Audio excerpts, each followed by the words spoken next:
Live from Moscow, and we start with breaking news this Sunday here on RT. Syrian state TV has said Israel bombed the country overnight, and this has been confirmed by a U.S. official. Their strike supposedly targeted a military complex on the outskirts of Damascus. And here's Syrian journalist Abdallah Mawazini with the latest from the scene for us.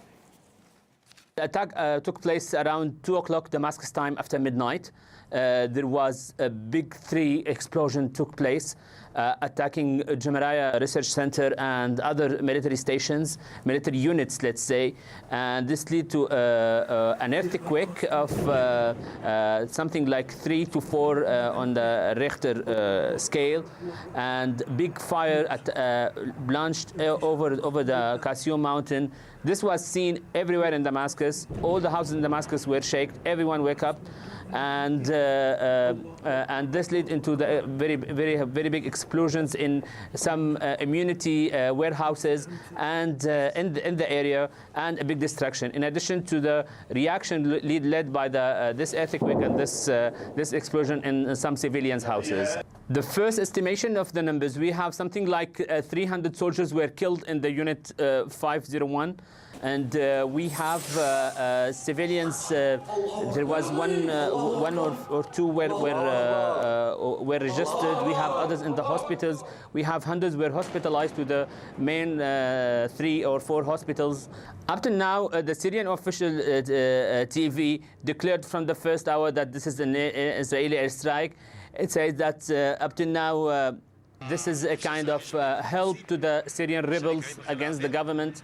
It's a kind of reaction to what the Syrian government has been achieved. There is big talk about an official statement to be issued later on. Up to now, we are waiting for it. There is big rumors up to now about one airplane or one airjet that was hit by the Syrian air defense. There are more rumors also about catching 2 pilots from this destroyed jet, but up to now it's unconfirmed news. This is not the first time to attack on Syria. We remember on January there was an attack on the same research center, which is called Jamariah Research Center. Now the situation in Damascus is very difficult. We hear every time some extra bombings because of there is still some bombs were not destroyed. We heard at the time the ambulance car. Everyone is stressed, so it's possible nobody knows where, when, and where. And RT's Middle East correspondent Paula Slier is in Tel Aviv with the latest now from the Israeli side. Hello there, Paula. So, have Israeli officials commented on the alleged attack there? Well, no. So far, the Israeli military has refused to confirm or deny reports that it attacked Syria in the early hours of Sunday morning. This is despite the fact that a senior unnamed Israeli source has said that Israel is responsible and that the attack was near the Damascus Airport, but he was speaking on condition of anonymity. Now, Israel has put in place the Iron Dome defense missile system in the cities of Sfat and Haifa in the north of the country, not far from the Lebanese-Syrian border. So this certainly does indicate that, at least on the ground, there is some concern over the latest developments. We're also just receiving reports right now that the Israeli Prime Minister Netanyahu has called for an emergency meeting of the Security Cabinet. Now, he is scheduled to leave for China in the coming hours. He has a 5-day visit scheduled there.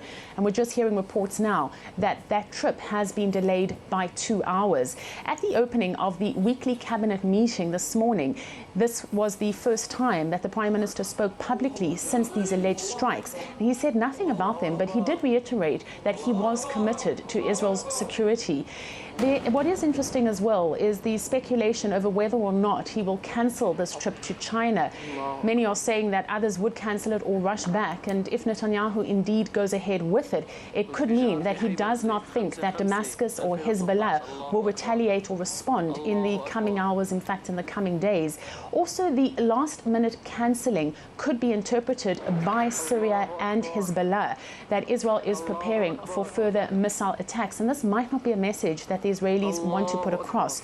Netanyahu would also not want to offend the Chinese after he cancelled at the last minute when he was supposed to travel there back in November 2010. If something in fact happens and Netanyahu is in China, it will take him quite some time to return. So people are asking a lot of questions around that. At the same time, sources within the Syrian opposition do confirm what we heard from this unnamed Israeli source, and that is that the strike this morning was carried out on 5 sites in the Damascus Airport area, including aircraft fuel tanks, the runway, and also a civilian cargo plane that had come from Tehran. We're being told that as many as 300 to 400 Syrian soldiers died this morning, and that is according to Syrian and Lebanese sources. The same sources say that an Israeli plane was downed and 2 Israeli pilots have been taken captive, but we have no confirmation. In fact, the Israelis are denying this. Looks like it's the 3rd time Israel has bombed Syria in the past 5 months. What are the prospects of an open conflict breaking out there?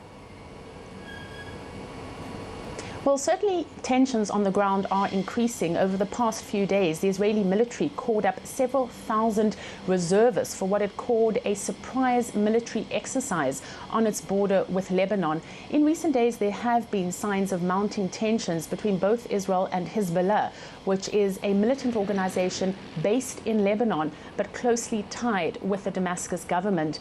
The point that the Syrians are making is that if the Israelis have any kind of attack that they carry out, and indeed it's the same point that Hezbollah is making, the two will act and support each other.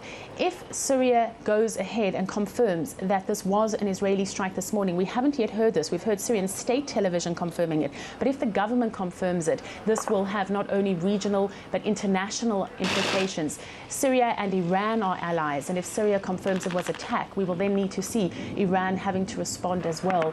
Now, in a warning to Israel earlier this week, the Hezbollah leader Hassan Nasrallah did say that his militia was ready, and to quote him, it had its hands on the trigger in the event of any kind of Israeli attack. Israel has in the past repeatedly warned that it will resort to force to prevent Syrian weapons, including chemical weapons, from reaching Hezbollah and other groups that the Israelis claim are terrorist organizations. The strike this morning was reportedly on a shipment of Iranian long-range missiles that were supposed to be making their way, or the Israelis believe they would make their way, from Syria to Hezbollah. In January, Israel hit the same warehouse that was the target of this morning's attack. The scale of this morning's attack goes beyond the capabilities of the Syrian rebels, and if indeed it is confirmed to be an Israeli strike, it will be Israel's 3rd strike inside Syria since this January. RT's Paula Slier, live from Tel Aviv. Paula, thank you very much indeed.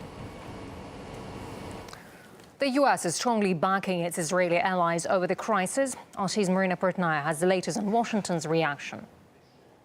U.S. President Barack Obama wouldn't specifically comment on the reported Israeli airstrikes into Damascus, instead saying that Israel is justified in protecting itself from advanced weapon shipments to the Lebanon-based group Hezbollah. Most recently, we did hear comments coming from the U.S. Secretary of Defense, Chuck Hagel, saying that now the White House is considering to arm the opposition in Syria with weapons. This is a stance and a position that Washington was reluctant to take, instead saying that it would give financial support that would go to other logistics, but not weapons, other communication equipment, other ways in which the opposition and the rebels could fight against the Syrian government. But now we see that the position, at least coming from some members of the White House, the position of the U.S. administration is changing. But, you know, you're hearing a variety of different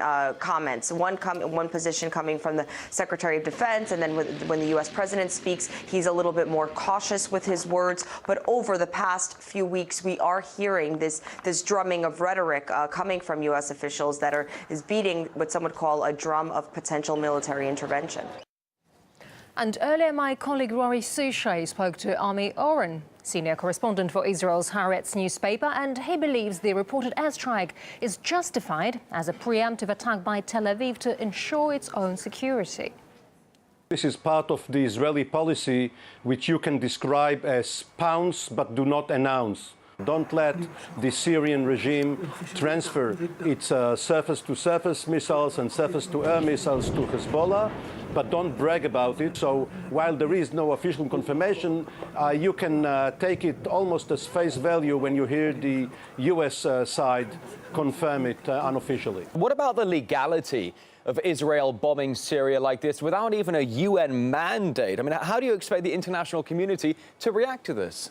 Well, the Israeli and Syrian governments have maintained a fragile ceasefire for the last 40 years. However, next door in Lebanon, the Lebanese government does not control Hezbollah, and Hezbollah wants to take these arms from Syria and position them within Lebanon. And while you may say that flying over Lebanese airspace is not exactly according to international law, this is nitpicking. And while there are many reasons on other aspects to be critical of Israeli policy, it does seem that this time around it is quite balanced. It is only trying to prevent and preempt further conflagration. I'm sorry. You talk about the Israeli airstrike being balanced. We've got unconfirmed reports now of at least 400 people killed, massive explosion. You call this a balanced reaction to unconfirmed reports that the Syrian officials are moving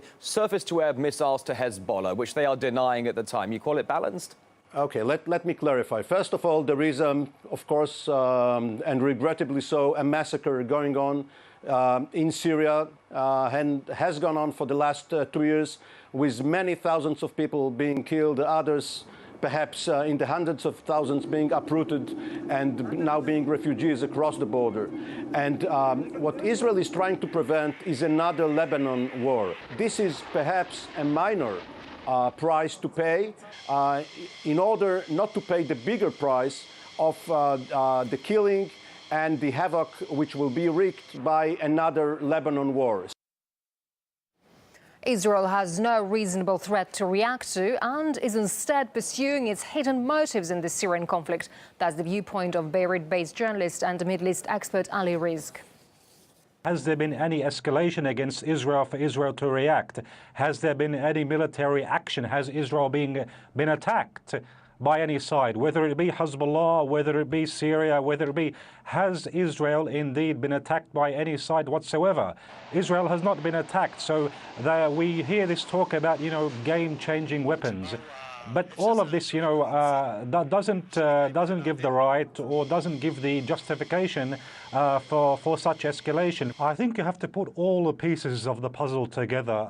Remember that all of the furor, the havoc about chemical weapons, who was the one which made this first announcement? It was Itai Brun, the military intelligence Israeli official, made the announcement about Syria using chemical weapons from the very beginning, after President Obama had said time and again that is the red line. That didn't succeed thus far in dragging the US to war against Syria. So now I think that we had two incidents. There was a reported Israeli strike on a convoy, and now we have indeed an Israeli strike on Jumraya. So I think we have a classical example of what we might call Israel trying to manipulate US policy in the Middle East. Israel is going to continue, I think, with these practices until it drags the US into conflict. Why? The reason being that the Syrian army has made military advancements very recently. It seems that Bashar al-Assad militarily has gained the upper hand, and so Israel realizes Assad won't be going unless there's outside intervention. Outside intervention, as I said, trying to drag the US by saying, if you don't go in, then we shall wreak havoc. We shall go ahead with our own military escalation. The latest now breaking news story this hour. A U.S. military official has confirmed a second Israeli airstrike on Syria in less than 48 hours. That backed earlier reports on Syrian state TV. So far, there's been no official confirmation from Israel. Unverified footage from Damascus shows a huge explosion at the site of the airstrike, which is said to have targeted a military research facility. Reports are coming in of hundreds killed and injured, although there's been no official announcement. The latest airstrike comes less than 2 days after the previous Israeli bombing of Syria. Anonymous Israeli officials said that the attack targeted a shipment of Syrian missiles on its way to Hezbollah in Lebanon. A similar attack is said to have been carried out by Israel earlier this year in January. Damascus has denied it's been trying to hand advanced weapons over to Hezbollah. So stay with us for the latest on this developing story, and of course we'll bring you more updates from around the globe shortly after the break.